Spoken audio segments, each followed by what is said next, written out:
হাসির রাজা, জ্ঞানের রাজা, রসিক রাজা। কি আজকে এত বেলা হতে চললো, কিন্তু সবাই এখনো পর্যন্ত এলো না। এই সব হলো কুড়েমির লক্ষণ মহারাজ।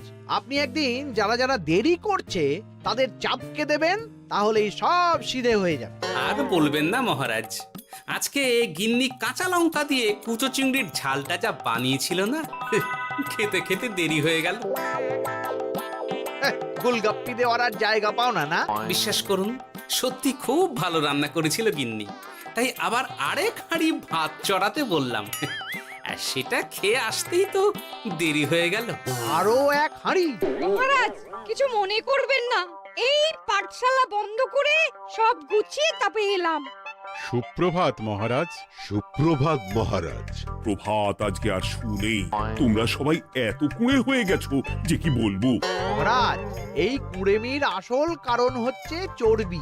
কথায় আছে, যত বেশি চর্বি তত তাড়াতাড়ি মরবি।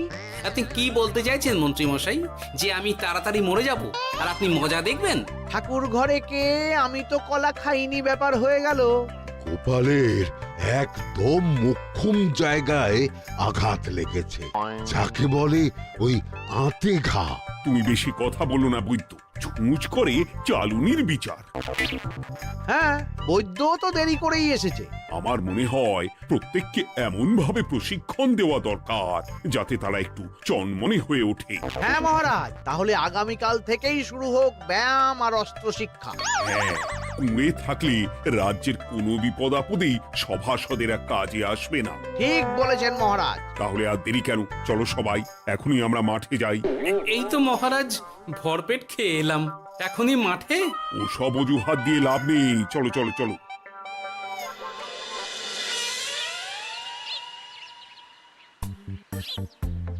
এবার সবাই সারিবদ্ধভাবে দাঁড়িয়ে পড়ো। কি গোপাল কোথায়? মহারাজ, গোপাল আপনার পিছনে দাঁড়িয়ে আছে, চুপি চুপি। এই এই এই গোপাল, যাও যাও, মাঠের মাঝখানে গিয়ে দাঁড়াও। এই চাঁদি ফাটা রোদে কেন মহারাজ সুস্থ শরীরকে ব্যস্ত করছেন? এইসব বাজে কথা শুনতে চাই না। শুয়ে বসে থেকে শরীরের কি অবস্থা করেছো? শরীরের নাম মহাশয়, যা সবে তাই সয়। তুমি যাবে না, তোমাকে এক্ষুনি বরখাস্ত করব। কি জ্বালা! যেখানে আমার সব কাজ বুদ্ধি দিয়েই হয়ে যায়, সেখানে গায়ের জোরের কি দরকার? হ্যাঁ, এই গোপাল, আমি 1 থেকে 3 অবধি গুনবো, তারপরে সবাই এই মাঠের ধার বরাবর